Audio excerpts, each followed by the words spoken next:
I'm live at Buckhead Saloon in Atlanta, where Mizzou fans are already claiming it as their own. Just check out these stickers that they slapped on the window as you walk in. If that doesn't say Mizzou, I don't know what does. A lot of fans say that the Royals have what's called devil's magic that's been fueling their postseason run. 6 decades of history comes with 6 decades of problems, including a grandstand that's showing signs of aging and damage. So it kind of feels like an away game for the Tigers, which shouldn't be a problem since they haven't lost a game away from Faurot in nearly a year. Think of any basketball award and chances are Sophie Cunningham has won it. The real challenge has been figuring out what to do with them. But it's kind of neat because you sit here and go, okay, what are we going to do with all this stuff? But being a Gatorade Player of the Year, All-American, and 3-time state champ doesn't paint the full picture. Your dad was telling me, he didn't exactly say it, but you're kind of like a country girl almost. I am. A lot of people don't know that actually. Grew up on a farm with my sister and parents. A little country girl. Her activity off the court is as extensive as what she does on the court. She fishes, sings, and even has a black belt in Taekwondo. She also rides horses, bareback. If I'm going to be riding, I might as well just do something that helps me with sports, so it really helps your balance. That athleticism also got her a spot on the football team. What's more nerve-wracking, having to put down 2 free throws at the end of a close game or kick a field goal? Kick a field goal. Kick a field goal. After 4 stellar years at Rockbridge and another 4 coming soon at Mizzou, Cunningham has adapted to being a local celebrity. It's something I embrace. People text my parents all the time and say how much their kids look up to me, and it's actually probably better than the award. She just kind of goes through life in her own little world. I mean, don't take that wrong.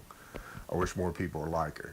Emulating her won't be easy, as it's not often an athlete has an opportunity to win a remarkable 4 state championships like she has a chance to do. Alex Brown, KOMU-8 Sports, Columbia. Now from the Ford Sports Desk, KOMU-8 Sports. Hello everyone. The Tigers wrapped up exhibition play today against Missouri St. Louis. Kim Anderson and his young guns were still working on developing chemistry and a team identity. It does help that returning starter Jonathan Williams III is back after slightly tearing his meniscus back in October. With a new season comes a new scoreboard. Look at that, big and beautiful. Umsel started out hotter than Mizzou did in this game, though. Trey Ogles buries that 3, and then next possession, Neil Branham knocks one down. The Tritons were up by 11 early in the first half. Obviously, Anderson none too pleased with that, but he should be pleased with this alley-oop. Deuce Bello slams it down. Expect to see that a lot this year. And then right after him, it was Jakeenan Gant, the freshman, getting this rebound, and he gets the emphatic slam. Good signs from Williams later, as well as he had 13 points, 12 boards in his return to the floor. The Tigers would win 77-54. Here's what Williams had to say about his knee. That was my first time playing in a live game situation, but it was pretty fun being back out there with my teammates again, just loving the game of basketball. Y'all have no idea how hard he's worked and how hard our medical staff and Pat Beckman and those people have done. I mean, it's just unbelievable the hours that they spend. You know, he's rusty, but certainly it was good to have him back out on the floor. Here's what I think Missouri's got is they've got a guy that's invested. You know, Norm was invested. You go to school here, you live here, you know, you grow up here. It's a big deal. You know, and I don't think the national people or anybody that I don't think they get that, and especially at this place. I think that's a neat thing. Who gets a breather this week before playing in College Station next week. So Tiger fans spent today cheering against Georgia with the hope that Mizzou would gain a little more ground in that division lead. The Bulldogs played Kentucky today, and well, things got pretty wild. Opening kickoff at Commonwealth Stadium. Isaiah McKenzie will catch it on the 10 and return it, and he will do so untouched. 90 yards to the house for the score. Nobody even really comes close to him. Kentucky maybe wasn't quite ready for the start of this game. 7-0 Dogs thanks to that start. Jump ahead to the third now. The punt to Georgia, and it's McKenzie again, and the special teams doing it again, making men miss and taking it to the house once again. 59 yards on the punt return. Now he's just padding stats. That's not fair.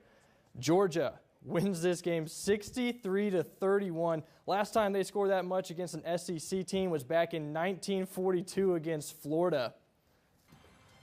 War Eagle flying as Auburn takes on the Aggies. First quarter, Kyle Allen throws his first SEC touchdown pass on a 60-yard completion to Malcolm Kennedy over the middle. 7-0 Texas A&M thanks to that early score from Allen.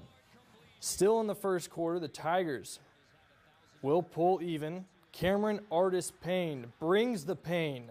34 yards on the score, ties it up at 14 apiece. Second quarter, 4th and 7 on the field goal attempt.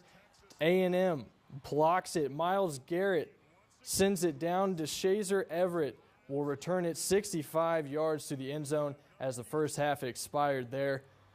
And with them, a 35-17 lead. Nick Marshall and the Tigers, a chance to get back in it. Gets around the edge and into the end zone. Narrows the gap to 41-38, but that's as close as they could get it. The Tigers end up falling 41-38. A&M with the huge upset.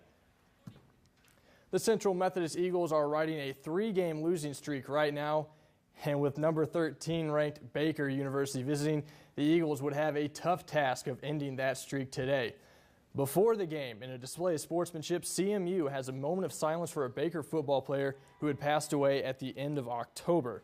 First quarter, Baker quarterback Nick Mara to Ladai Sean Boozy for the 11-yard touchdown pass, 14-0 lead. Then Mara again, this time to Justice Berry for the touchdown. Evidently, you just need to have a unique last name to play for Baker. Second quarter, CMU trying to climb back in it. Quarterback keeper for Nick Stevens, 21-7 there, but Baker does go on to beat Central Methodist 28-14. Lincoln taking on McKendree, the Blue Tigers honoring 3 fallen teammates of their own from the last 2 seasons.